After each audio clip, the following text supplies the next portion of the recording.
Welcome to another episode of Books with Beste.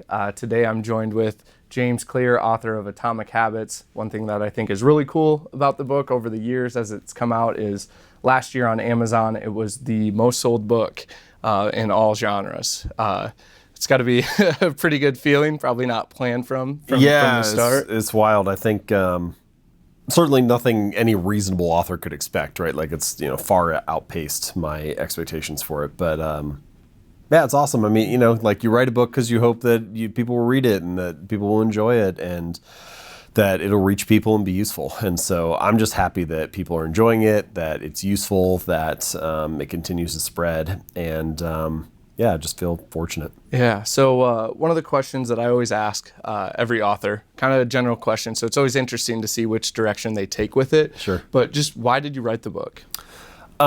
When I was in the middle of writing it, I sent this message to my publisher. I was like, it's kind of ironic how much my personal habits are being wrecked in the process of writing this book because it just kind of becomes this all-consuming thing. And she had a great line. She said back to me, we write the books we need. And I thought that was really good. Like, I definitely feel that, kind of sort of ironically, people think, oh, if you write a book on habits, like your habits must be totally dialed in. But like, I struggle with all the same things everybody else struggles with, like being consistent, procrastinating, like you have something that you're really excited about, so you bite off more than you can chew. And then you need to remind yourself to like scale it down. Like, I've fallen into all the same pitfalls. And so I wrote about the topics because I was interested in them for my personal life. I felt like it would be useful for me. And as I started to write about them more and share a little bit of them on my website and whatnot, it seemed like the articles that were about habits and strategy and decision making, those were always the ones that did best. And then whenever I wrote about something different, because I have other interests too, like early on I wrote about healthcare or how to have better squat form in the gym or, like stuff that isn't really what I write about now. And those never did as well. So anyway, the answer to your question is partially I wrote about it because it was something that I felt like I needed. And then partially I continued writing about it because those were the topics that resonated with people. Yeah. So I read a ton on leadership and I always like to say, I take the phrase practice what you preach. And I always like to flip it and say, preach what you practice, because I think one of the most important principles of leadership is modeling. So you kind of share that story of your accident in baseball, but then how you've basically put in those habits to become a successful college baseball player. But then I think it's even more unique that your book, you've done the same thing that you write about with your business. Did that happen by accident? Can you kind of maybe elaborate on that practice? Yeah. So just for everybody, if anybody's not on the same page. So I had a serious injury in high school. I was hit in the face with a baseball bat. Couldn't drive a car for 9 months. I had seizures. My first physical therapy session, I was practicing basic motor patterns, like walking in a straight line. So it was a really long and arduous road to get back. And that was the first time in my life where I was really forced to start small. All I wanted was to like flip a switch and go back to playing baseball, but it just didn't work that way. Like you needed baby steps all along the way to make your way back. So I didn't have a language for it at the time. I had no way to describe, I'm just trying to get 1% better each day, or I'm just trying to build small habits. Like I never would have said that if you had caught me at that time, but I had to practice it. And so I think having that personal experience was helpful. And then a couple years later, I decided to start my own business and start writing about some of these things. And then I start to be able to put a language a little bit more to the experience that I already had. So that was the first part. The second part is an interesting one that you picked up on that. Most people don't mention that, but this is one of the things that makes me feel really good about writing this book, which is I had to practice and implement all of the ideas I talk about in the book just to get that project done. So, like Atomic Habits is about building habits in general and the strategy and philosophy for doing that. But in my particular case, for those 2 or 3 years, what I really needed to do was build a writing habit. And I needed to show up consistently and I needed to persevere. There are like a lot of days when you're writing a book where you feel like, gosh, I've been working on this for 8 hours a day. This is like month 7 of doing this and it's still a complete mess. And so wrestling with that mindset, all of those things were times when I had to put into practice the things that I was talking about in the book. So I think both the injury in my baseball career and my writing career and kind of the arc of the creation of this book are two times that were really useful for me, and I think made the content in the book better because I knew what it was like to struggle through those moments, and so I think I was in a better position to write about them. Yeah, and I think that it just allows authenticity to come through, because sometimes you can read a book and be like, do they really live what they're writing about? Yeah. And I think you're a great example of it. And I think another important topic of leadership in really any profession is humility. And I mean, that's what really stood out reading those first couple of pages in the book, is where you have this saying where it's like, any mistakes, put them on me. Any credit goes to a lot of the other people that actually did the research and all of that. Where did you learn that mindset from? I think it's been from a variety of different people over the years. Some of them, personal and family members, my grandpa, my dad, things like that. And then other times, peers or other people that I looked up to early in my career. I can remember Seth Godin at one point saying, like, everything's better if you just give all the credit away. And I like that kind of mindset. The truth is, you can frame this up a couple different ways. You often will hear people say, there are no original ideas, everything's already been thought of, everything's already been covered, whatever. And that's true to a certain degree, like big picture. In reality, I'm not really sharing new ideas. I'm just sharing like a different line of attack or a new example of it or a slightly different story or maybe like a clever way of saying it or expressing it that makes you think about it differently than you did before.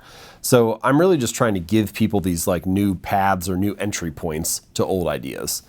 And almost all of us, like almost literally like every person on the planet, you have inherited this massive amount of education and information and insight from all of our ancestors. Like I have a little daughter, and when she was born, she got all the benefit of all the things we've learned the last 30 years that I didn't get when I went into first grade, right? When she goes into first grade, she'll get to inherit all of that new stuff too. And if you think about that, just the whole line of history and humanity, like you've been given all of this knowledge and insight from all the people who came before you. And whatever new ideas you think you have are just the little like sliver you're just building on top of that. And you're just hoping to add like your little grain of sand to the overall pile of knowledge that humanity has. And so I view my contribution as very small in terms of like new insight. And my main thing is just, can I say it in a way that is easy to understand, or you hear it and you're like, oh yeah, like I've had a thought kind of like that before, but I've never quite heard it put that way. Or I think that's right, like that's true, that feels like that resonates with my experience, but I just didn't know how to express it. And so I kind of feel like my job is just to sort of deliver the information, and as much as possible, like I try to take as little credit as I can for it, because it's not really for me, like I'm basically just sharing the ideas that many, many other smart people have come up with before. Yeah, and I think that ties into when you have that sort of humility, you talk about imposter syndrome. And I think it's something that everybody kind of struggles, but I think it's normal when you pursue anything. Where I always kind of say you want to put yourself in a room where you feel like an imposter, because that means you're kind of on that edge. You're reaching, you're growth. stretching. Yeah. And so like, how have you battled imposter syndrome, or what advice would you give to people that struggle with that? Yeah, that's interesting. So I remember early on in my writing career, I was talking to a friend. This was like right around the time I was starting jamesclear.com. And I was kind of like, I'm kind of feeling like, who am I to write about this stuff? Like I don't have a PhD in the topic. Like I don't have any of the like traditional credentials or things like that. I'm basically just like a lowly blogger. And he was like, the way you become an expert is by writing about it every week. And I really internalized that idea. And that was kind of the habit that launched my career. Was I wrote a new article every Monday and Thursday. And I did that for the first 3 years. And you get to the end of 2 or 3 years and it's like, yeah, actually it turns out not many people in the world have written, 100 or 150 articles on, habits. And once you've gone through that, then it's like, oh, okay, maybe you do have some expertise, even if you don't have some traditional credential. So the line that I'm reminded of is was actually my freshman basketball coach in high school. He said, confidence is just displayed ability.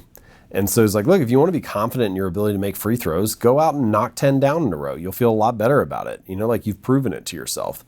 And I talk about that in a different way, through a different angle in Atomic Habits, where I talk about the connection between habits and identity. Like every action you take is like a vote for the type of person you want to become.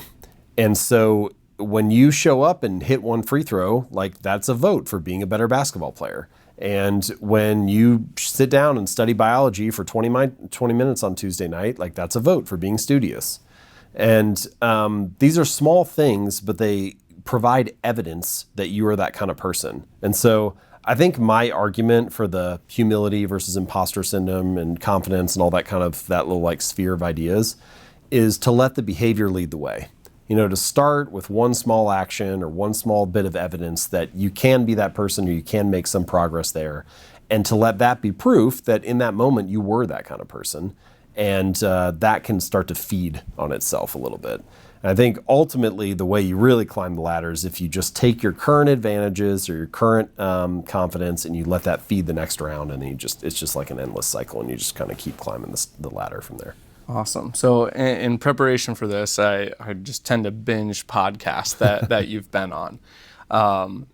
And from listening to the one that you were talking with Ryan Holiday on, kind of talked about success and all that. So I wanted to ask you, what is success to you? Yeah, this is one of those questions that's like so hard to answer, and I think one of the reasons it's hard to answer is that it's personal and specific and unique, right? Like, and you asked to me, but like my definition is probably different than yours, which is different than, somebody else's, whoever's listening to this and so on. So there's some of it that's like specific to your use case. The other thing is it changes over time. And I think a lot of these big questions, like what does success mean to me? Or I like to frame it in slightly different ways, like what am I optimizing for? Or one of the first places that I try to start whenever I'm working on a big new project is what do I want my days to look like? Because a lot of people, they pick projects based on the result that they deliver or the outcome. Oh, success will be winning the Super Bowl or publishing a best-selling book or whatever. They pick like the result. But it's like, well, do you want your days to be filled with reading and writing? Because that is what it's going to look like to actually publish a best-selling book. So is that how you want to live? Because if you want that, then great, it might be a good fit. If you don't want that, then it's probably not what you want. So I think the answer to that shifts over time. Like I like to think about life as a series of seasons. And so one of the questions I like to ask myself is, what season am I in right now? And that question, what does success mean to you? It'd be very different if you were talking to 22-year-old James versus 28-year-old James versus me today. And in 10 more years, it'll probably be different again. And so I think one of the things I'm trying to get across with this answer is a lot of the time with big questions in life, people feel like there's some pressure to get it figured out. What do you want to do for your career? And then they feel like, when I'm a senior in college, I need to have an answer to that. But it's like, actually, that's a question that you get to answer every day, and you can change it whenever you want. Same thing with like, what does success mean to you? That's a question you can answer every day, and you can change it whenever you want. To give you an actual answer for me right now, I have little kids, and so I'm much more focused on family time. The family burner is much higher. It's cranked up during this season, and the work burner is cranked down lower. So, just a couple years ago when I was writing Atomic Habits, it was the opposite, and I was working, 12 hours a day, just writing all the time. And now it's like much different. I'm working 4 hours a day and focused way more on family. So, it's going to shift again. I just don't know when. Yeah, no, that was the answer I was looking for. I just didn't know how to phrase it. But with that, I think this concept that you talk about of you'll tell people like, no, like dream big. You like to, I believe your phrasing was like find the magic and then reverse engineer your way back to it. Work backwards from magic. And so it's like, I think that question of what is success is one you just have to spend time with. And can you kind of talk about how a person should go about saying, who do I want to become? What person do I want to be? How does someone try to work through that question to be able to reverse engineer it back down to like a tiny daily habit? That's a good question. It feels like too big of a question for any one person to have a good answer to, like myself. I'm definitely not qualified to tell everybody, how should you live your life? But I like the way that you phrased it, which is to work through that problem, because I do think that it's something along those lines, which is work, experimentation, discovery. Like in almost any process where you really find a great fit, there's some period of experimentation early on. You need to try things, like you can apply this to almost any industry. So, when I was starting out as an entrepreneur, I started like 4 or 5 different websites. They were just a single page with some different ideas on them. And then I'd send them to people and see what people thought and just how did it land. And then, most of the things you come up with, you throw out. But then there's 1 or 2 where you're like, okay, maybe there's something more to follow there. Or, this is the whole idea behind dating. Hopefully we date a range of people and then we find one that we feel like, oh, I want to double down on this and, stay in this relationship for a long time. And you need some period of exploration like that early on. I think careers are one where this is kind of the idea behind internships. Like you get to sample it a little bit. But most people don't take it like super seriously where they're like, hey, let me just intern with one person that I'm absolutely like super excited about and do that for 30 days and then do another one for 30 days and just, try to do that for as long as they can. And of course, there's resources and money and other, bottlenecks there. But the point that I'm getting at is you always need some period of experimentation early on to start to find your way. Because I think the real way is trial and error. It's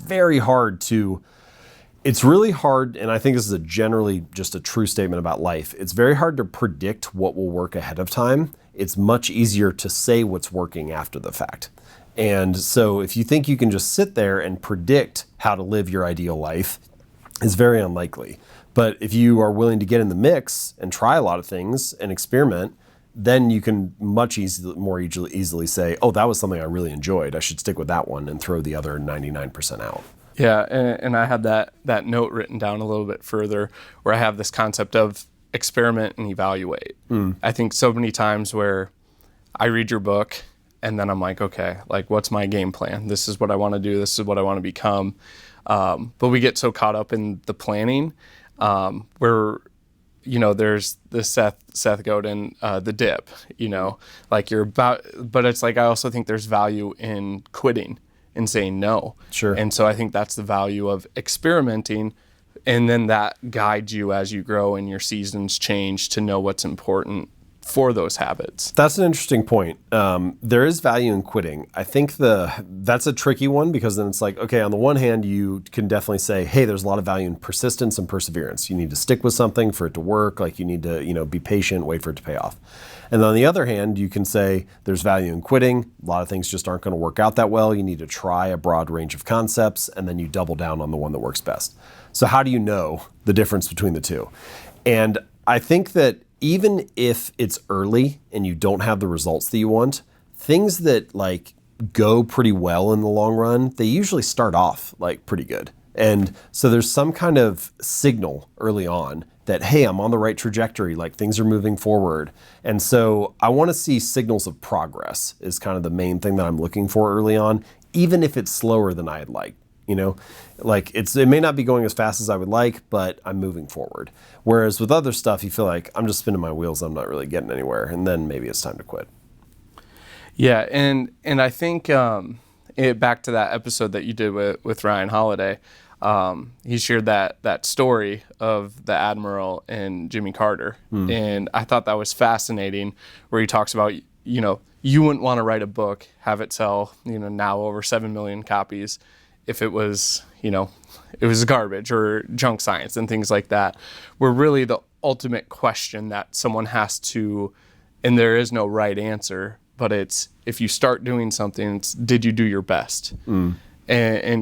And so can you kind of talk about that concept along with these things of experimenting, reverse engineering, and trying to become who you want to be? Yeah, that's a good question. Did you do your best is just a great question in general. Like that's just a great gut check to, ask yourself. This isn't quite the same question, but it's kind of like playing in the same space. One of the questions I like is, can my current habits carry me to my desired future? And, if they can't, like that's kind of, sometimes it's hard to swallow, but you're not on the right trajectory for what you want to achieve. And so I think we could say like, you're not doing your best in that case. So I like questions like that force you to check in and kind of reevaluate. This idea of experimenting is that doing your best? That's an interesting thing, because you're like, okay, you see this a lot. People will say something like, move fast and break things, or test cheaply and iterate, or, like all kinds of variants of that. Run a bunch of small tests and see what you can find. And it is tricky because what I've noticed is that the level of effort that you give something can influence the outcome. So if you only make a small bet, if you only give it like half of your effort, or if you only give it a little bit of time, well, the challenging thing is a lot of the time you're competing with people who are giving it their full effort and giving it all of their time. So let's say that you decide, hey, I'm going to make a small bet and I'm just going to launch a podcast, but I'll do it light and quick. I'll just like test it cheaply and see what happens. Well, look, you're also competing with a huge universe of podcasts, many of which that's their full-time job. And so doing something halfway actually may not get you a very useful indication of whether it's good or not. And you need to figure out ways to run experiments so that you actually are getting the information that you need, information that's actually useful. One way that I like to break this down, so I love Indian food. And like, let's say you're gonna make like some tikka masala or something. Well, if I go in and I take a spoonful of it, that's great. I can tell if it's a good dish or not. I don't have to eat a whole bowl, but a spoonful is useful. But if I only eat a single grain of rice, that doesn't really tell me anything about the tikka masala. It's too granular, it's too small, it doesn't include all the ingredients for it to be a useful experiment. So I think like, what is that level of experiment that is actually a spoonful and not a grain of rice? Are you doing something that is large enough and meaningful enough and in a way that you're actually getting feedback that is helpful? Or are you like doing an experiment that's small and light and fast and cheap just because that's what you've been told to do, but actually it's not getting you the, enough information to make a good call on it or not? Yeah, and so that process of becoming, I think it's, I've wrestled with this idea of goals for a long time, and I think you have broken it down in a great way that's like easy, because it's like I've read Joshua Medcalf's Burn Your Goals. So there's the camp that says don't have any goals, have more of a mission or a vision, which you could argue is maybe semantics there a little bit. But I really like how you layered the 3 different levels. Could you kind of go through those and how you maybe even came up with those? Yeah, so first I should say, this is coming from someone who's very goal-oriented, and like I've been very goal-oriented in many different areas of my life. I would set goals for the grades I wanted in school, for the weights I wanted to lift in the gym, for the numbers I wanted to hit in my business, like all kinds of stuff. So I think that the truth is probably more like a bell curve or something, where it's like, if you're down at the bottom end, then it's like, don't have any goals, who cares, just go with the flow, like it doesn't matter, you don't need to plan for your life, blah, blah, blah. And then the middle is probably like set goals. It's really helpful to like be specific and have ideas or whatever. And then there's another like, point on the far side of the curve when you're past that, where it's like, don't have any goals. It's all about the process, like, whatever. So it's almost kind of like the difference between like a rudimentary mindset or this kind of like Jedi mindset. And they both are saying don't have any goals, but they mean it in very different ways. And like you have to go through this long journey to kind of get there and fully understand it. Anyway, so the 3 levels that you're talking about, I break it down as, so first you have outcomes, all right? You can imagine kind of like the layers of an onion. So the outermost layers, outcomes, are the results that you want. And most people, they start there. And it makes sense. Like that's kind of the most tangible thing. Oh, I want to lose 30 pounds, or I want to double my income, or I want to, launch this product or whatever. So they've got this result that they want. Then the next layer of the onion, one layer in, is the process or the system that you follow. And so most of the time, it stops there for people. It's like, hey, I want to launch this product. And to do that, we need this process. I need to show up each day, and we got to meet with suppliers, and we got to do whatever. Or I want to lose 20 pounds, and to do that, my process is I need to go to the gym 4 days a week. And so we usually have a goal, and then we have a plan, and that's it. And I think the kind of implicit assumption is, hey, if I do this stuff and I hit the goal, then I'll be the kind of person I want to be. But my argument is that actually there's a layer deeper. There's kind of like the core of this onion, and that's identity. And rather than focusing on the outside in, let's start with results and then go to process, and then I'll be the kind of person I want to be. My argument is let's start from the inside out. Let's start with, who do I want to become? what is the kind of person that I want to be? What is the type of identity I want to have? And if I start there and then work outward to the process that I'm going to follow, then the results can follow naturally. And so it could be something like, well, I'd like to be the kind of person who doesn't miss workouts. And so that's the identity. And so then you get to the process, I'm going to work out 4 days a week. And then you get to the result, I lose 20 pounds, or maybe it's 15, or maybe it's 30, or whatever. And the thing that I like about that is, first, ultimately, what we all really want is just to feel good about ourselves. You know, like what we all really want is to feel comfortable in our own skin. And like, I'm being the kind of person I want to be. So let's start there. And then second, when you start with results, in a way, you're kind of trying to predict the future. You know, nobody knows. You don't know if you're going to lose 20 pounds in 6 months, or if you're going to get sick halfway through, or if you're going to get in an accident on your bike and, you know, like you need to get your leg bandaged up and you can't work out for 3 months, or any other number of reasons that could derail progress. You also don't even know if that's a good goal or not. Like maybe you could lose 30 pounds and that would be better, but you said you were going to lose 20, you know? So by trying to predict the outcome in a very precise way, you're sort of like creating this weird either or outcome where either I hit the target I set and I'm a success, or anything else happens and I feel like I missed it. And so I think you can take the pressure off a little bit and say, listen, are you showing up each day? Are you being the kind of person you want to become? Are you casting votes for the identity that you want to have? And if you are, then maybe we can like release the stress a little bit and just kind of let the results unfold a little more naturally. Yeah, and I think that's super valuable in that framework of reverse engineering, of pick who you want to become, or, you know, whether it's role models, mentors, different things like that, hey, I want to do that, and then kind of work that that way, because everybody has a different starting point. Sure. So I think where some people can get caught up in is comparison. So there's the common saying, comparison is the thief of joy. I argue that comparing isn't that bad, actually. I think it's the intent behind it. Am I comparing myself to James? Say I had a book come out today. Oh, gosh, well, I'm not the most sold book on Amazon in all genres. But it's like, I can compare myself to you and be like, well, what's my process compared to James? What's my, marketing strategy? Different things like that compared to James. So I don't think comparison is inherently bad. It's kind of like fire, right? Fire's not inherently bad. It's how you if it's utilize it. Yeah. I like, I think I wrote a tweet about this once or something, some little phrase like, comparison is the thief of joy if it's about big things. Oh, is my marriage as good as yours? Is my business or my book as successful as yours or whatever? But comparison is the teacher of skills if it's about small things or narrow things. So like one of the examples you gave, what about my marketing strategy compared to what James is doing? Like that's kind of interesting, like, how is he getting the word out or whatever? Or, what is that person doing with their squat form? Like maybe I could learn something from that. Or, how does the New York Times write their opening sentences for their most popular articles? Maybe I could learn something about how I can write the opening sentence for the chapter of my book. And when you scale it down to a more granular level, well, then comparison actually could be quite useful because it reveals different strategic things that you could do.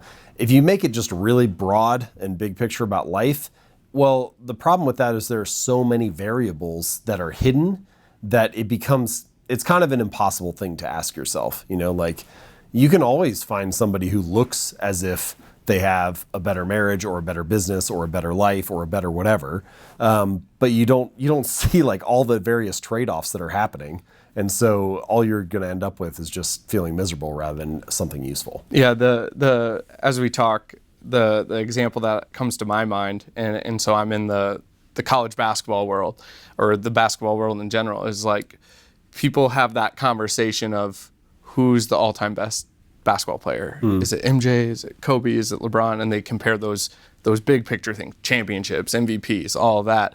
But then it's comparison is the thief of joy, don't do it. But it's part of what Kobe Bryant did was he compared himself to MJ all the time. And so they have those mashup of videos of basically those two doing the same exact moves. It's well, Kobe Bryant wouldn't have done that. Yep. Or if he never compared, he never would have developed his game similar to Michael Jordan. I don't think it's possible to not compare. And I don't think, even though people like to say it, I don't think that you would actually want it. So let's say you're starting a new YouTube channel and you put a video out. What do you really want? I mean, what you really want is to feel proud of your work, to feel like you did a good job, to feel like it's something that, you're like, oh, I'm glad that I contributed this to the world. How do you decide if it meets that mark or not? You only decide it because you know what a good YouTube video looks like, or because you know what a quality piece of content is, because you know what is useful. And why do you know any of those things? Because you're comparing them to other good YouTube videos or other useful pieces of content. So comparison is necessary to develop a sense of taste. And so that influences like everything. We could say that, Kobe's like baseline move is a type of taste, right, applied in a basketball context. And he only developed that by studying Michael Jordan and other people. Yeah, I don't think you can get away from comparison. I think the key is just, are you keeping it in the right lane or not? Like if you're letting it overtake your life and kind of wreck your mental psyche and ruin your mindset, then yeah, obviously it has outpaced its usefulness at that point. But if you're using it as a guidepost or as a form of motivation or as a way to keep you on track without letting it degrade your sense of self-worth, then sure, it sounds really useful. And I think probably the top performers in every industry use comparison in some way similar to that. Yeah, and so this kind of ties into, the themes that I kind of picked up on when you talked about, these different levels of goals and kind of how to implement them is self-compassion and grace. And I think the way, where I got those from is when you talk about rigid versus flexibility, or flexible. And so you set these, hey, these are my daily habits. But you gotta, I get caught up in it all the time. Okay, I'm gonna read for an hour, I'm gonna do this. And then it's like by the end of 2 weeks, you're like, what am I doing? Yeah. But it's like, maybe I bit off more than I could chew. So I gotta reevaluate. But it's like, I feel like so many people, similar to like New Year's resolutions, they just let it slide and they quit because they feel bad. And so I think there's that on top of, don't be rigid with them, be flexible. Because, life can throw you a curveball at any time. But I think that really stems from self-compassion and grace. Would you agree with that? And where have you utilized that in your own process? Yeah, that's interesting. I don't usually use those words, but I can totally see the connection that you're making. I thought about mentioning this a minute ago. We were talking about working backwards from magic, or like what does success mean to you, and so on. And another framework that I really like is, I heard it from Sean Puri, it's ABZ. So all you need to know are your ABZs. So A is where you are right now, an honest assessment of where you currently stand and what the current situation is. Z is where you ultimately want to end up. That's the magical outcome, that's the result. And B is your next step. And you really don't need to know C through Y right now. Like that's not really necessary to figure out. As long as you know honestly where you're at and what your next step is, and that is moving you toward your ultimate outcome, that's good enough. And that, to me, that connects with what you're mentioning about being compassionate with yourself, about having grace, about being a little bit flexible, about how your habits play out. And, ultimately, I'm just guessing when I try to build a new habit, or try to work on a new project. And so it's unlikely that you're going to get it perfect the first time. You need to have a little bit of willingness to experiment, a willingness to show up and try again and try in a different way to see what's going to end up clicking and working for your lifestyle right now. The other thing that I think is like really connected to what you're mentioning is I am pretty good with my habits, but only a very few of them. And so I don't have that many habits that I like really try to stick to. I don't have, like, if you look at my calendar, it's mostly blank time. I don't have like every hour of the day budgeted and I'm like, oh, I'll read for this hour and then I'll write for this hour and then I'll answer emails for this hour. Like I don't have that much structure. Now, I'm not saying that it can't work for some people. Maybe some people are very compartmentalized and they really like that. But what I've noticed is that life will always squeeze different emergencies, unplanned contingencies, like different things will always weasel their way into your schedule. You don't have to plan for it. It'll happen whether you like it or not. And so you need to scale it down and to stop trying to be great at so many things. You need to just pick a few things that are really important to you, that you really enjoy and love, and focus on those. And then trust that those things are going to ripple out into the other areas of your life and provide a lot of positive benefit. But it's just really hard to be great at like 17 things. It just doesn't work that way. Like, you need to pick 2 and then anchor your day around those. And then the days when you have extra capacity or extra time, sure, maybe you can pick up and spend some time on that other stuff, numbers 3 through 5 that you're interested in. But I think generally speaking, and this is a lesson that has been hard for me to learn and is something that you have to repeat each year, or sorry, not each year, that you have to repeat each day, which is, if you're good at saying no to distractions today, if you do the important thing, if you focus on the thing that matters, that does not earn you any bonus points for tomorrow. You have to wake up again tomorrow and do the same thing, because if you just spend all day like working on stuff that's low priority, then that's another day that went by. So it's something I think that is especially hard for ambitious people. If you're ambitious and excited, yeah, there's going to be all kinds of stuff you'd love to work on. I've got a bunch of things I'd like to do, but it just isn't going to work at a high level. So you get to choose, do you want to do 17 things at a mediocre level, or do you want to be really committed and do 2 things really, really well? And, I think most people would probably be served from eliminating things rather than trying to, berate themselves for not following their habits more rigidly or more consistently or whatever. Yeah, and so the thing I think of is when you talk about keystone habits. So it's almost like when you're looking for who you want to become in your identity, in that finding that magic to reverse engineer, it's almost, what are the keystone habits that are going to move you to that? Could you kind of speak on keystone habits? And, I know writing is obviously very central to what you do. I almost think that that's one that's really valuable for anybody, because you can have your ideas, and think you know them up here, but as soon as you try to teach it or explain it to someone else, you can be like, oh, maybe I didn't really know that much. And writing kind of forces you to do that. Outside of writing, maybe this idea of keystone habits, how would you evaluate, say you're coaching people, how would you evaluate them on trying to figure out what that keystone habit is for, where they want to get to that magic? Yeah, man, if you ever want to know whether you understand an idea or not, or have your thoughts figured out, just write it down. Like, you'll find out pretty quick, oh, I don't know this as well as I did. I have trouble putting it into words. So writing is like a form of thinking in that way. Keystone habit. So this is a term that I first heard from Charles Duhigg. I'm not sure if he came up with it or not, but the core idea is that it's just a habit that you build your life around that provides it's the keystone in your day. It provides a lot of positive ripple effects. It's like, if you do this one thing, a lot of other good things happen. So the question that I like to ask people, you ask, like, what if you're coaching someone to figure this out? Just ask yourself, hey, when I show up and like I have a really good day, when I'm firing on all cylinders, when things are working really well, what tends to be a part of that day? And there's going to be a couple things that probably bubble up. Like, I know for me, working out is absolutely a keystone habit. If I go like more than a week without a workout, like, I actually start to feel bad. And sometimes I forget it. Like, I don't even remember until I get back in the gym again. I'm like, oh man, like, I feel so much better now. I can think more clearly. There's a lot that happens. So you get the benefits of the workout. Like, that's the obvious thing. But I sleep better because I'm tired from the workout, which means I wake up the next day and I have better energy.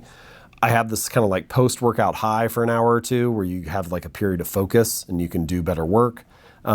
I tend to eat better when I'm working out. If I'm not working out, that's when I like order junk food and eat sloppy and stuff. But if I'm working out, I'm like, I kind of don't want to waste it. So I eat better. And at no point was I trying to build better sleep habits or nutrition habits or focus habits. Like, I just got that as like a side effect of doing this one thing, which is, did I get my workout in or not? And a couple other common keystone habits. For creatives, a lot of times you'll hear people say going for a daily walk is really crucial, or just kind of getting outside for a little bit. That sort of helps get the creative juices flowing or reset their mentality. A daily meditation habit, something you hear a lot of like CEOs will say, oh, if I get my meditation in the morning, like the rest of the day just kind of feels like it goes more smoothly. Visualization is one that you hear from a lot of performers. So comedians, basketball players, athletes, whatever, musicians, they'll visualize the outcome that they want or how the game or the performance is going to go before they step out onto stage. And then exercise, like I mentioned. And then the other one is like budgeting. So a lot of people feel like if they get their finances in order, just knowing what their budget is, knowing where everything's at, looking at their investments, feeling like they have a handle on their money has a big ripple effect in other places of life. There are some interesting stories about people, I didn't write about them, but I came across these when I was working on Atomic Habits, who they got their finances in order and paid off debt, and then like they started to get in much better shape too. It's like, it was completely unrelated, but the momentum from one kind of fed the other. So those are a couple examples of keystone habits. Yeah, and so I think some of those, it's this process of doing like a self-audit, knowing where you're at, because regardless of, hey, I'm going to develop this habit, like, well, you're going to eat every day, you're going to sleep every day. So it's like, they're almost like everybody's habits. So it's like refining those so they're actually effective to allow you to be in the headspace to optimize like working out, or the one that's more critical to who you want to become. What are your thoughts on kind of, hey, everybody has these same habits in a way. Some are just really good, some are bad, and kind of, so Simon Sinek's book, Start With Why. I've read that. I think he does great work and all that, but I've never been able to move that needle of Start With Why. I always like to say, I was going to write a book, kind of the counter to him, called Begin With Because I'm here. Like, you need to create that self-audit. How did you evaluate where you were and how to grow and what to put in? And how do other people, how should they step back and be like, these are the cards I'm dealt. How do I now go about playing the game? I like the phrase self-audit. The process of behavior change almost always starts with self-awareness.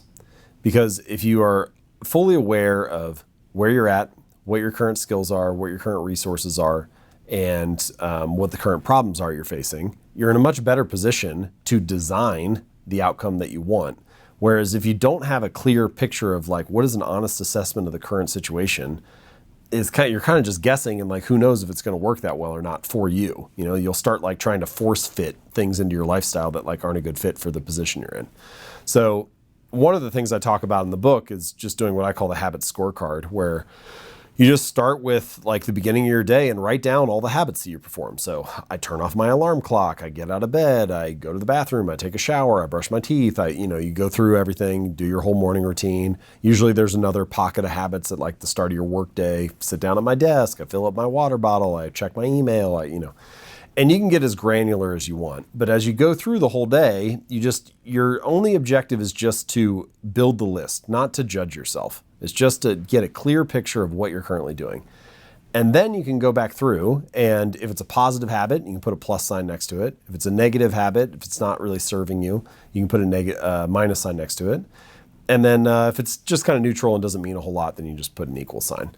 And the idea is just to get a scorecard of where you're at and just to like see what's going on right now. And then you're in a better position to make an improvement.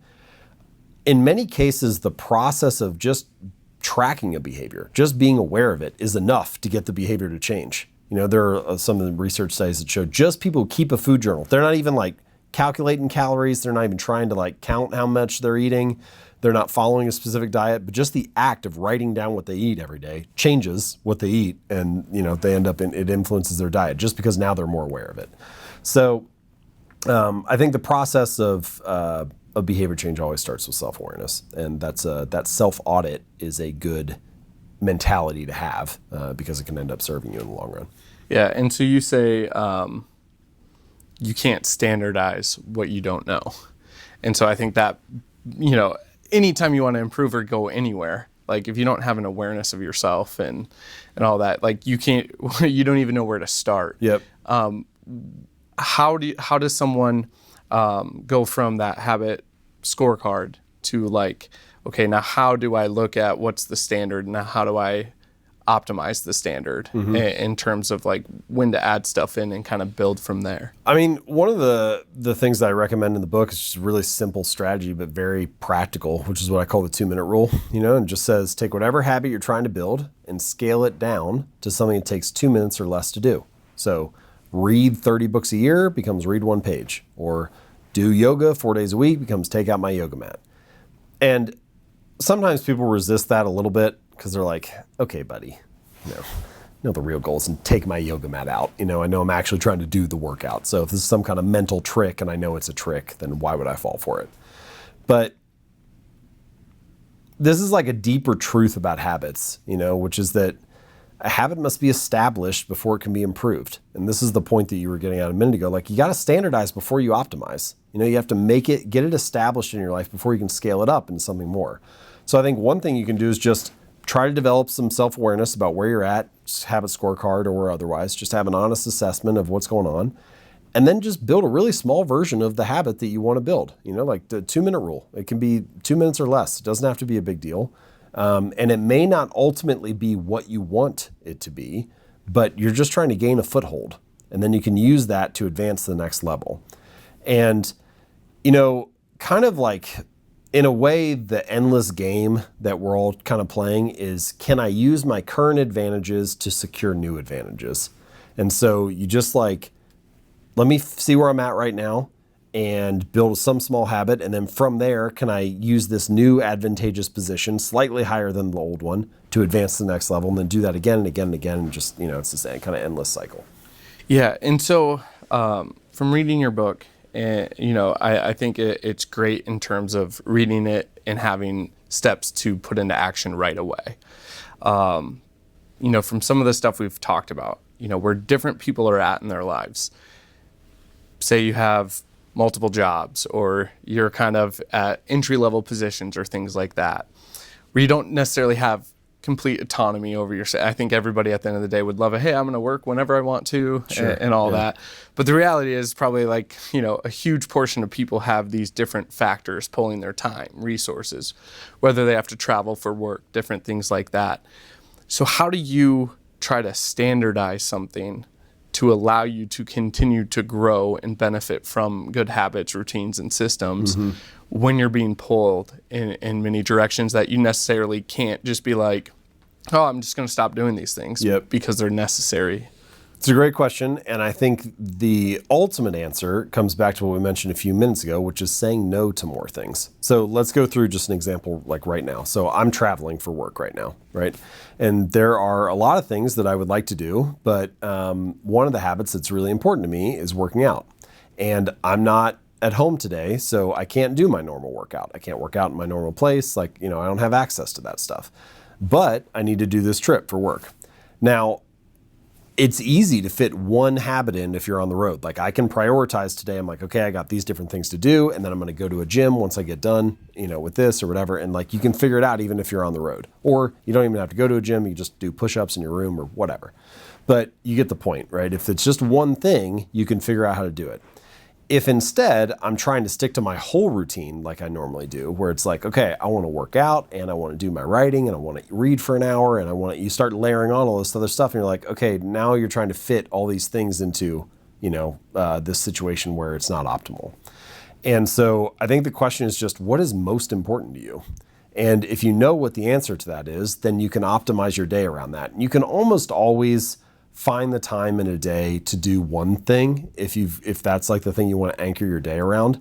But if you're having trouble saying no, if you're having trouble prioritizing and you're like, oh, I have 7 habits that I'm trying to stick to, it's really hard when you have these other responsibilities, or you find yourself traveling, or your kids need something, or you got to do a favor for your parents, or whatever it is. It's really hard to optimize for all 7 of those things around the other stuff that happens in life. So ultimately, I think it comes down to saying no to more things and being a little more clear about your priorities. Because if it's just one thing, most of the time you can make it happen. But if it's a lot of things, then it starts to feel like it all falls apart. Yeah, and you kind of mentioned, I believe you got this idea from someone else where it's like you have your home and away. Yeah, Daria Rose. She has a great, she says home court habits and away court habits. Yeah. I really like that mindset too, because I think it takes the pressure off a little bit. So let's start with your home court. Let's optimize there. Let's try to get your kitchen dialed in for your eating habits, and let's get your workspace dialed in wherever you go each day, if it's at the office or if it's at your house or whatever. Let's get your exercise stuff dialed in. Just let's make sure the home court is optimized for you and things are kind of humming along nicely. And then occasionally you're going to find yourself playing an away game and you're on the road for work, or you got to be, somewhere else or whatever. Like you're out of your normal space. And a lot of the time people feel guilty about that. Like, oh, I'm not sticking to my diet today, while I'm on the road, or, oh, I'm, missing workouts during this trip or whatever. But if your home court is dialed in, then you can release a little bit of that. Sometimes you can just be like, listen, I'm not going to worry about it for these 3 days. It'll be fine. At the end of the year, this is just going to be a blip on the radar. Let's make sure I get back on track right away when I get home. Or you can start to come up with some away court strategies, once you get the home court dialed in. So with habits, it seems like I love the examples that you use in the book and kind of the phrasings that you have.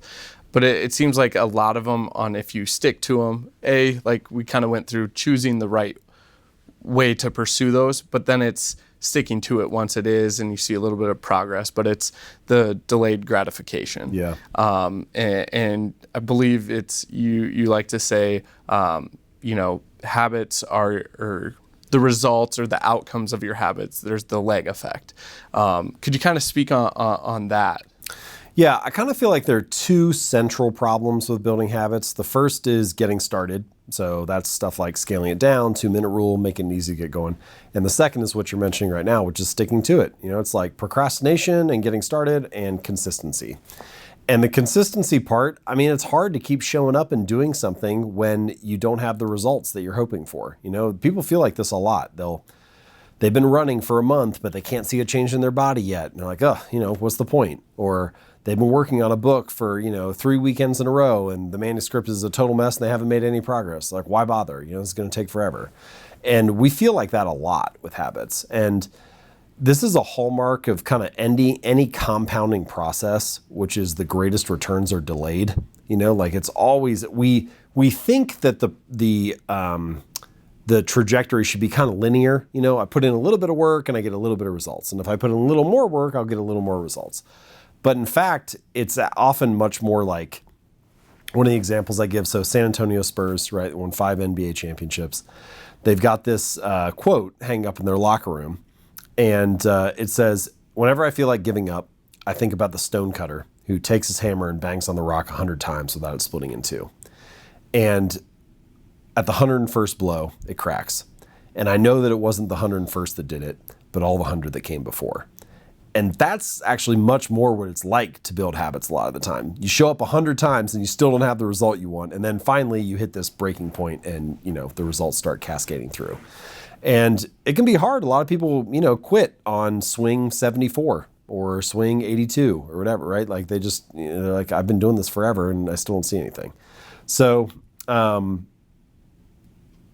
way that I phrase it is that your results are a lagging measure of your habits. So the clutter in your garage is a lagging measure of your cleaning habits. The money in your bank account is a lagging measure of your financial habits.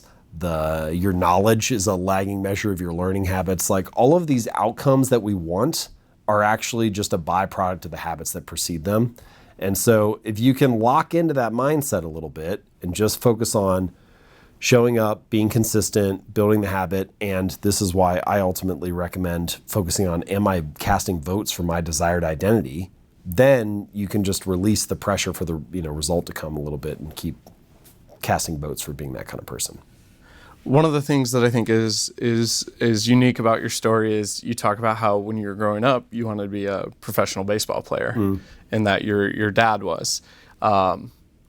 I'm just kind of curious, like how you've come full circle now, where you didn't play professional baseball, but now you've done work for those professional teams.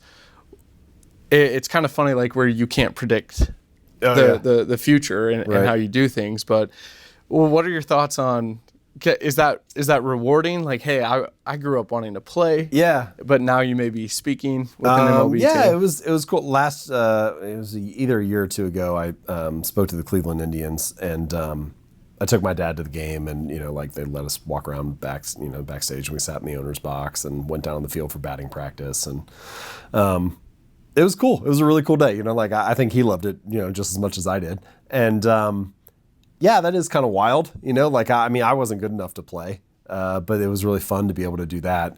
And I think as you get older, you worry about that a little bit less, where it's like, oh, I didn't become the thing I wanted to become when I was a kid. And it's like, well, really, like, who knows what 8-year-old me, knew about what my trajectory was going to be. But you're really just trying to find yourself, like find the thing that you're great at. And I'm still searching in a lot of ways, but this is something that I'm good at and something that I like doing, and it's been fun to kind of like express that and see it help people and influence different organizations and stuff. So, yeah, writing a book is a funny thing. You end up, it's like you start out with a blog post and then you end up on the field for batting practice, and like it's a very it's a strange arc where a book can take you. Yeah, and so I think from talking to other authors, it's always interesting to see, what's in the book, your writing process, the research you did, and I think I've listened to you talk where you've cut out tons of stuff that you didn't put in the book. But I'm always interested in like the impact that the book has on the people that read it, the teams that bring you in to speak, and different things like that. So, say Atomic Habits just disappeared and you had to rewrite the book. What are some of those really unique stories, whether it's a organization or a team that implemented it in a unique way where you're like, wow, that's fascinating. I wish you would have done that before I wrote the book. Or an individual. I know you share the one story of the person that lost, several hundred pounds, where it was just show up for 5 minutes and then leave the gym. Yep. What are these other stories that you've just been like, wow, because I wrote this book, and people reach out to you and share those with you? Yeah, that's a great question. I would love to. It seems like I never have the time to sit down and like do this. I would love to compile all of them. It just would be cool to see them all in like kind of one place. There was a lady who read Atomic Habits, and that sparked her writing habit, and so then she published her own book. So I was like, oh, it's kind of cool. This book birthed the book, so that's kind of fun. And then there was a company that made 1% better every day. Their like slogan for the whole year. They got it on T-shirts with everybody, and I was like, oh, that's kind of interesting. There was a surgeon who printed out a section of the book and hung it in his office in the waiting room for every patient to read when they came in. Which I was like, oh, that's kind of interesting. Like people could be reading an article of mine on the wall of a doctor's office. There are a lot of people who have used it for weight loss habits and things like that, language learning habits and stuff like that. Yeah, I don't know. It's been at this point I'm so fortunate, but like we get stories like that almost every day now, which was just really wild, but very gratifying. And I would love to compile them all at some point and see what they all are. But yeah, those are just a couple that come to mind as I'm sitting here. So you mentioned you're now a father. So from your journey, now you get a whole new perspective of the world being a parent. Mm-hmm. How, and I feel like the assumption for most people would be, oh, you're the habit guy. Like your kids are just going to be habit crazy. Right. But it's like, I almost am interested in, in basketball, they talk about, hey, it's almost valuable to go and coach youth basketball or middle school basketball. Because if you can teach it to someone younger, you can teach it to anybody. How would you go about teaching the importance of habits and systems and things like that to someone that may be in elementary school, middle school, things like that? Well, so first thing I'll say is something I'm already learning, and I know very little about parenting, but like to lump parenting as a whole into the same category is kind of wild because, what you're doing with a toddler is very different than what you're doing with, a kid who's in third grade, which is very different than a teenager. So they're kind of like totally different phases and you're sort of gradually sliding through that spectrum. But anyway, the book has been affirmed for me, I think, through the process of parenting. A lot of the things I talk about in there, especially like setting up an environment for success, providing structure, kids respond really well to that. And so there are a lot of environment design things that I think are highly applicable. And actually, it's interesting, a lot of kindergarten classrooms use a lot of the ideas. They wouldn't describe it in the same way, but you can see a lot of the same things playing out there. And it's because it works really well with kids to have good structure. Like if you're in the blue reading group, you sit in the blue chairs at the blue table and your books go in the blue bin. And it's like there's like a lot of coordination between the environment. But the single biggest thing, I think, is be a good role model, because your kids will soak up whatever they see you doing. Like any parent knows, you start cussing and then like they cuss 1,000 times, like they just repeat whatever you do. And so it's like, just be a good role model and showcase some of those habits and behaviors. And they're immediately going to want to do some of those things too. So my daughter, before she was even speaking, she would, I usually work out at a home gym in our basement, and my wife will bring her down and she'll see me work out, and she wasn't even saying words yet, and she was like just making the movement. She's like less than a year old, but she sees me doing it, and then so she wants to do it too. And I think a lot of that is,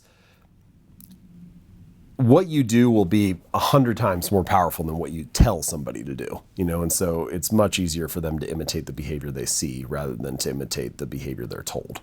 Yeah, that's where I full circle. I think it's back to that. Like, one of the most important things of leadership is modeling what you want those who follow you to do. Sure. And parenting is just a form of leadership. Yeah. Right? Yeah. It's interesting you mentioned that about kindergarten. My mom, this is her first year retired. She taught kindergarten for 35 years. So now I'm going to go ask her. Yeah, I'm sure she has a ton of great ideas. I'm going to be like, what are the systems that you had in your classroom? Yep. And then it's probably just like, oh yeah, this is what... I hear a lot of stories like that actually from people who read the book. Like I can think of this one guy was a marathoner, and he was like, I already did a lot of things you mentioned in your book, but I just never explained it like that or put it in that way. And I always feel like that's really affirming, because okay, here's a guy who's out there doing it, is training, getting it done. And then he reads his book and he's like, yeah, that's right. That feels like that matches my experience. And I wouldn't be surprised if your mom or other kindergarten teachers, read certain sections of the book and I figured that out in year 17 or whatever, that's what I've been doing with my kids for all this time. But anybody who's been out there doing the work and actually experimenting and figuring out how it works in real life, I think that's the ultimate test of an idea. The ultimate test is not, I want what I write to be scientifically grounded and accurate, but the ultimate test is not in a lab. We don't live in labs. The real test is real life. Does it work in your life day to day, the way that you're actually living? And if it can stand up to that, then I feel like it's a really useful idea. Awesome. So Atomic Habits continues to grow. You're speaking. You're a parent now. What's next for you? I wish I knew. I'm more of the same for the immediate term. I'm talking about the book and sharing a message of the book, and working on a second book slowly, writing my newsletter each week. So more writing and reading. In the long run, I'm not sure. I haven't really planned more than a year or two out at this point. And I'm just kind of enjoying the ride for what it is. Yeah. So second book, similar concept. Can you give us any teaser? Something that plays nicely with Atomic Habits. One of the questions I think you could have at the end of the book. I've written my habits book. I don't have everything I know is in the book. So I don't have another book in me to write about habits. But I think one question you could have is, okay, that's great. I know how to build better habits. I have a lot of ideas and systems for doing it. But which habits should I be focused on? Where do I direct my energy and attention? That's a question that I think is kind of interesting. I've been playing with that more recently. I'm not entirely sure, but kind of something that I think pairs nicely with. It's almost like the prequel. Yeah, in a way. Yeah, let's make sure you're focused on the right thing before you start implementing all of these ideas. Yeah. Awesome. Well, thanks so much. It was a pleasure. It's the book that really started my reading habit. But also the book I gift the most to people. Oh, so awesome. Really Thanks, appreciate you. Yeah, I appreciate you saying that. So out of the 7 million copies plus sold, I put a small little dent into it. 1 million are yours. That's great. That's awesome. Thanks, awesome. Connor. Yeah, thank you.